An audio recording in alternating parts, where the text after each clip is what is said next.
So start करते हैं जल्दी से। वीडियो को लाइक कर दो, शेयर कर दो। अगर आप चैनल पे नए हैं तो इसको सब्सक्राइब कर लो। पहला क्वेश्चन देखिए, राजस्थान के राज्यों में सर्वप्रथम 19 सितंबर 1803 को 19 सितंबर 1803 को संधि हुई थी। राजस्थान के राज्यों में सर्वप्रथम 19 सितंबर 1803 को किस राज्य ने अंग्रेजों के साथ संधि की थी? राजस्थान के राज्यों में सर्वप्रथम 19 सितंबर 1803 को किस राज्य ने संधि की थी? तो भरतपुर राज्य ने संधि की थी सबसे पहले। ये जो 1798 की जो सहायक संधियां थी उसके तहत की थी भरतपुर ने। और 1818 की संधियों की बात करें तो सबसे पहले करौली ने की थी 1817 में, और सबसे अंत में सिरोही ने की थी 1823 में। ये क्वेश्चन पेपर में क्वेश्चन पूछे जाते हैं, और इस भरतपुर का भी पूछा जाता है। इसकी तारीख पूछी जाती है 29 सितंबर 1803। हुडा सम्मेलन का आयोजन भीलवाड़ा कब कब हुआ? तो 17 जुलाई 1734 को। क्यों हुआ था? क्योंकि मराठों का आगमन था हमारे भारत में, राजस्थान में। मराठों को निकालने के लिए जो अंग्रेज शासक थे उन्होंने एक आयोजन किया था हुडा नामक स्थान पर भीलवाड़ा में 17 जुलाई 1734 को। लेकिन आपस में राजाओं के लालचीपन और स्वार्थपन के मनमुटाव के कारण ये असफल रहा था। ये भी आपको क्लियर पता होना चाहिए। इसकी जो अध्यक्षता है वो जगत सिंह के द्वारा की जाती है। जगत सिंह की मृत्यु के बाद स्वरूप सिंह इसमें मुख्य भाग लेते हैं। उसको याद रखना इंपॉर्टेंट पूछा जाता है, क्योंकि इसकी अध्यक्षता संग्राम सिंह द्वितीय करने वाले थे, लेकिन इनकी मृत्यु के बाद जगत सिंह द्वितीय के द्वारा इसकी अध्यक्षता की गई थी। इसमें कई बार पूछा जाता है कि कहाँ से किन किन राजाओं ने भाग लिया था। तो जोधपुर से अभय सिंह आए थे, बीकानेर से जोरावर सिंह आए थे, इसके अलावा नागौर से भक्त सिंह, बूंदी से दलेल सिंह, करौली से गोपाल दास, कोटा से दुर्जन साल, किशनगढ़ से राज सिंह। ठीक है, तो इनके बारे में कई बार पूछा ले जाता है, और बाकियों ने भाग नहीं लिए थे, केवल ने। 1857 की क्रांति का प्रारंभ भारत में सर्वप्रथम कब हुआ? 1857 की क्रांति का प्रारंभ भारत में कब हुआ? तो भारत में हुआ मेरठ में। कब? 10 मई 1857 से भारत में शुरुआत हुई। लेकिन इसकी जो निर्धारित तिथि थी ना वो 31 मई 1857 थी। क्या थी? 31 मई 1857 थी। लेकिन 34वीं रेजिमेंट के मंगल पांडे ने विद्रोह कर दिया, इसलिए वो मेन तत्कालीन कारण हुआ। और मेरठ उत्तर प्रदेश से 10 मई 1857 को क्रांति की शुरुआत हुई। आपसे पूछे राजस्थान में कब शुरू हुई? तो राजस्थान में 28 मई 1857 को नसीराबाद अजमेर से। 1857 की क्रांति के समय मारवाड़ का पॉलिटिकल एजेंट किसे नियुक्त किया गया था? तो ये कुछ पॉलिटिकल एजेंट थे, उनको याद रखना। मारवाड़ के मैक मौसन थे, मेवाड़ के सावर्स थे, जयपुर के इडन थे, और उस समय एजीजी जॉर्ज पैट्रिक लॉरेंस थे। और देखें सिरोही के हाल थे, कौन थे? कर्नल हाल सिरोही के थे। और कोटा के मेजर बर्टन। पूर्वी राजस्थान या राजस्थान संघ की राजधानी कौन सी थी? पूर्वी राजस्थान या राजस्थान संघ के जो राजस्थान एकीकरण का दूसरा चरण था, जिसकी तारीख 25 मार्च 1948 को आती है, इसकी राजधानी कोटा रखी गई थी। इसका उद्घाटन भी कोटा दुर्ग में हुआ था, ये भी याद रखना। और खास करके इसमें 9 रियासतों का विलय हुआ था। एकीकरण से पूर्व राजस्थान में केंद्र शासित प्रदेश कौन सा था?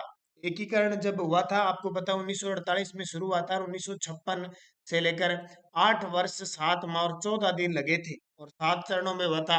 तो वो एक ही केंद्र शासित प्रदेश था, अजमेर मेरवाड़ा, जो 1 नवंबर 1956 को 7वें चरण में मिला था। उस समय अजमेर मेरवाड़ा की स्पेशल विधानसभा थी, जिसको धारा सभा कहा जाता था। क्या? धारा सभा, जिसमें 30 सीटें थी और एकमात्र मुख्यमंत्री बने थे हरिबाहु उपाध्याय। राजस्थान की एकमात्र जनजाति जिसे भारत सरकार ने आदिम जनजाति समय सूची में शामिल किया है, ये क्वेश्चन लगभग मैं बता चुका हूँ, विद्यार्थी दोबारा रिपीट कर रहे हैं तो बहुत अच्छी बात है। सहरिया इसका उत्तर हो जाएगा, जो कहाँ रहती है?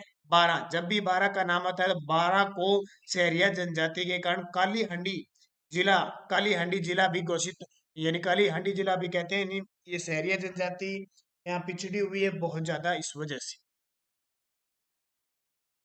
सन 2011 की जनगणना के अनुसार महिलाओं की साक्षरता कितनी है? तो हमारी राजस्थान की जो महिला साक्षरता है 2011 की जनगणना के अनुसार वो 52.12% है। ठीक है, और पुरुष साक्षरता पूछे तो 79.2% है। तो ये दोनों पेपर में पूछे जाते हैं निश्चित तौर पे।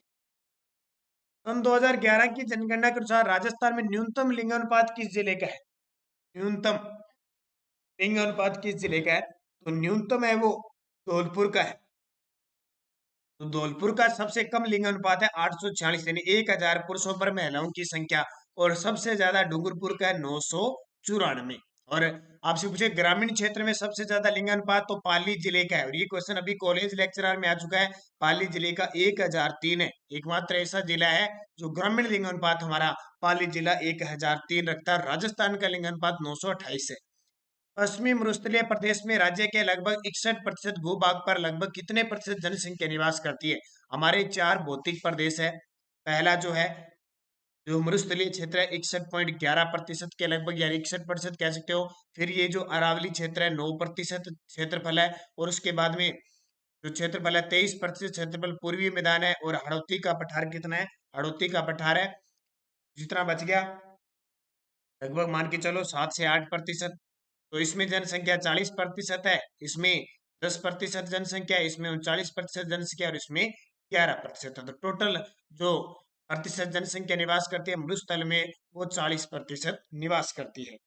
राजस्थान की जनसंख्या में वृद्धि दर सन 2011 में 31.3 रही थी, जिसमें सर्वाधिक जनसंख्या वृद्धि दर निम्न में से किस जिले में थी? तो सर्वाधिक जनसंख्या वृद्धि दर, जैसे कि आपको पता है, सबसे ज्यादा बाड़मेर की रही थी 32.5। ये उसके बाद में जिले पूछे तो पहला बाड़मेर का सबसे ज्यादा, 2 नंबर पर जैसलमेर की रही थी 31 पॉइंट कुछ, 3 नंबर पे आपकी जोधपुर की रही थी, 4 नंबर पे बांसवाड़ा और जयपुर एक साथ आते हैं। इनकी याद रखना, पेपर में पूछे जाते हैं। सबसे कम जो साक्षरता रही थी वो श्री गंगानगर की 10% जनसंख्या, सॉरी साक्षरता नहीं, जनसंख्या वृद्धि दर।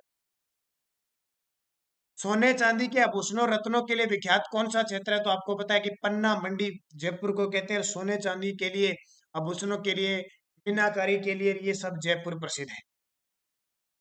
श्री सीमेंट का कारखाना राजस्थान में कहाँ है? तो श्री सीमेंट का कारखाना ब्यावर अजमेर के अंदर है। नमक उद्योग का कारखाना किस जिले में है? नमक, जिसे आपको पता है, आपने नाम सुना होगा, नागौर में सबसे ज्यादा खारे पानी की झील है। तो नमक का कारखाना, उद्योग का कारखाना नावा मंडी नागौर में प्रसिद्ध है।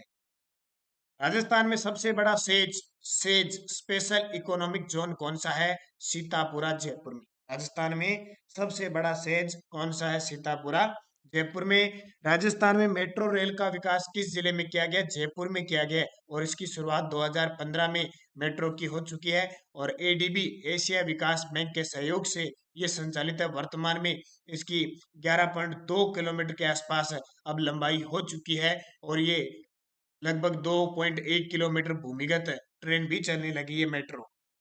जयसमंद झील कहाँ स्थित है? ये क्वेश्चन बहुत बार पूछा जाता है। जयसमंद झील उदयपुर में, अभी रीट में क्वेश्चन आया था। खास देखो, लसाड़िया का पठार है ना, जिसको हम लासड़िया का पठार कहते हैं उदयपुर में, इसके पूर्व में ये जयसमंद झील स्थित है। प्रमुख पर्यटक स्थल आहड़ किस जिले में?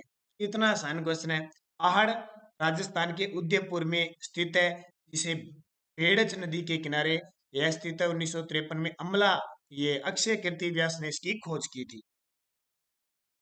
सुनारगढ़ का किला किस जिले में स्थित है? सुनारगढ़ का किला किस जिले में है? तो सुनारगढ़ का किला जैसलमेर में है, जिसको स्वर्णगिरी स्वर्णगिरी भी कहते हैं, राजस्थान का अंडमान भी कहते हैं, राजस्थान का गुलाब भी कहते हैं, गलियों का दुर्ग भी इसे कहते हैं। और आपको पता है कि 2013 में यूनेस्को की विश्व धरोहर सूची में शामिल किया गया था। और इसके लिए अबुल फजल ने एक बात कही थी, अबुल फजल ने एक बात कही थी कि इस पर, इसके पास जाने के लिए क्या करना पड़ेगा कि पत्थर की टांगों की जरूरत होती है, यानी अबुल फजल के। आपको पता है सुनारगढ़ भाटी शासकों के ये है 1155 में राव केसर के द्वारा इसका निर्माण करवाया गया था। एक कहावत इसके लिए बहुत प्रसिद्ध है, कौन सी? गढ़ दिल्ली गढ़ आगरो अधगढ़ बीकानेर भलो चिनायो भाटियां सिर तय जैसलमेर। नाम सुना होगा आपने, बहुत ही खास है। और अबुल फजल ने इस दुर्ग के बारे में कहा था कि ये रेत रूपी समंदर में लंगर लिए हुए जहाज के समान खड़ा है। बहुत सारी बातें हैं इस दुर्ग के लिए।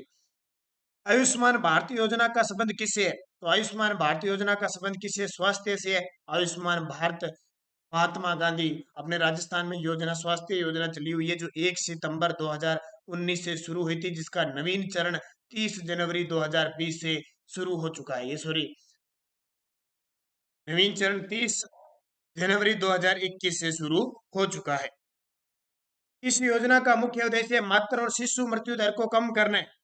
तो सीधा सा बात है, मातृ और शिशु मृत्यु दर की बात आती है तो राजस्थान जननी शिशु सुरक्षा योजना। इस योजना का मुख्य उद्देश्य औषधीय पौधों की खेती को प्रोत्साहन और दवाओं के लिए कच्चे पदार्थों की उपलब्धता को सहज बनाना है। राष्ट्रीय आयुष मिशन, और आपको पता है इसके तहत घर घर औषधि योजना भी शुरू हो चुकी है। अभी 1 अगस्त से 72वें वन महोत्सव पर स्टार्ट हो चुका है। इस योजना का मुख्य उद्देश्य बालिका संरक्षण में संलग्न व्यक्तियों और संगठनों को सम्मानित करना है। इस योजना का मुख्य उद्देश्य है बालिका संरक्षण में संलग्न व्यक्तियों और संगठनों को सम्मानित करना है। तो ये है गरिमा बालिका संरक्षण व सम्मान योजना।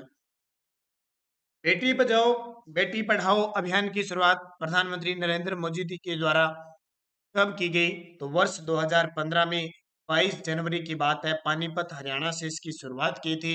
और आपको पता है हरियाणा का लिंग अनुपात हमारे देश में सबसे कम है, इसलिए यहाँ से शुरुआत की थी। और वर्तमान में राजस्थान में बेटी बचाओ बेटी पढ़ाओ अभियान जो कि ब्रांड एम्बेसडर अवनी लेखरा है। राज्य सरकार द्वारा राज्य महिला आयोग का गठन कब किया गया? राज्य सरकार द्वारा राज्य महिला आयोग का गठन 15 मई 1999 को किया गया। 15 मई 1999 को। वर्तमान में ध्यान रखना राज्य महिला आयोग का अपने पद राजस्थान में खाली है। ईवीएम का पूरा नाम क्या है? तो इलेक्ट्रॉनिक वोटिंग मशीन। बहुत ही आसान। 14वीं विधानसभा में हमारे राजस्थान में शुरुआत हुई थी इसकी। इस वर्ष में राजस्थान सूचना का अधिकार कानून बनाने वाला राज्य का पहला राज्य बन गया। इस वर्ष में राजस्थान सूचना का अधिकार कानून बनाने वाला पहला राज्य बन गया सन 2000 में। भारत सरकार ने नागरिक अधिकार संरक्षण अधिनियम कब लागू हुआ? ये आपको पता है 2019 में नया कानून बना, संशोधन हुआ 1955 में। तो क्वेश्चन पूछा जा सकता है, 2-3 बार पेपर में आ गया कि नागरिक अधिकार संरक्षण अधिनियम 2019 ने किसका स्थान लिया? 1955 का। जिला परिषद का मुख्य कौन होता है? जिला परिषद का मुख्य होता है जिला प्रमुख। ध्यान रखना कौन है? जिला प्रमुख। और जिला प्रमुख त्याग पत्र अपना संभागीय आयुक्त को देता है हमेशा। राजस्थान में पहला ग्राम न्यायालय किस स्थान पे खोला गया है? राजस्थान में पहला ग्राम न्यायालय है वो किस स्थान पे खोला गया है? तो बस्सी जयपुर के अंदर खोला गया है। भारतीय मूर्तिकला का शब्दकोश किसे कहा जाता है? भारतीय मूर्तिकला का शब्दकोश कहा जाता है विजय स्तंभ को। ये विजय स्तंभ वही है जो चित्तौड़गढ़ दुर्ग में स्थित है। 9 मंजिला ये दुर्ग है। इसका निर्माण महाराणा कुंभा ने करवाया था। इसके मुख्य शिल्पी थे जेता। वैसे जेता पोमा नापा थे। और सारंगपुर का युद्ध हुआ था 1437 में। महमूद खिलजी फर्स्ट को हराकर इसकी जीत में विजय स्तंभ का निर्माण करवाते हैं, जो भारतीय मूर्तिकला का शब्दकोश कहते हैं। मणि ठनी चित्र किस शैली का है? मणि ठनी चित्र किस शैली का है? तो मणि ठनी है वो किशनगढ़ शैली का है। और किशनगढ़ शैली कहाँ की है? अजमेर की किशनगढ़ शैली है। और मोर ध्वज निहाल चंद ने नागरीदास सावंत सिंह के एक पासवान थी मणि ठनी, उसका चित्र बनाया था। मुसी महारानी की छतरी किस जिले में है? मुसी महारानी की छतरी, मुसी महारानी की छतरी है वो अलवर में। आज थोड़ा तबीयत खराब होने की वजह से आपको इस प्रकार का दे रहा है, पूरा मैं डिटेल नहीं बता पा रहा हूँ। जितनी बता रहा हूँ आपको भी आपको ट्रेन में वीडियो मिल जाएगी। 84 खंभों की छतरी कहाँ स्थित है? 84 खंभों की छतरी कहाँ स्थित है? तो बूंदी में 84 खंभों की छतरी। और 80 खंभों कहाँ पे है? अलवर में है। किस शैली के चित्रों में कंदम वृक्ष को अधिक महत्व दिया गया है? एक तो ये याद रखना, और एक ऐसा ही में क्वेश्चन आया था चपटी पगड़ी। चपटी पगड़ी किसकी विशेषता है? तो ये मेवाड़ शैली की है, नहीं उदयपुर शैली की। 32 खंभों की छतरी किस दुर्ग में? 32 याद रखना। 32 खंभों की छतरी रणथंभ और दुर्ग में है, जिसका निर्माण हमीर हमीर ने अपने पिता के याद में, पिता थे जैतर सिंह या जय सिम्बा, इनकी याद में 32 खंभों की छतरी बनाई थी। और यहीं बैठकर ये न्याय करते थे, इसलिए से न्याय की छतरी कहा जाता है। दक्षिणी पूर्वी पठार क्षेत्र के किस क्षेत्र में घोड़े के नाल की आकृति की पर्वत श्रेणी स्थित है? ये अपने राजस्थान का जो पठारी क्षेत्र है ना, हड़ौती का पठार, यहाँ पे घोड़े की नाल के समान क्या है कि पहाड़ियां है, पर्वत श्रेणी है। वो कौन सी है? तो रामगढ़ बारां क्षेत्र के अंदर घोड़े की नाल की आकृति की पर्वत श्रेणी है। दक्षिणी पूर्वी पठारी भाग राज्य के कितने प्रतिशत भूभाग पर विस्तृत है? मैंने अभी आपको बताया था दक्षिणी पूर्वी पठारी भाग राज्य के कितने प्रतिशत भूभाग पर विस्तृत है? तो लगभग 7%।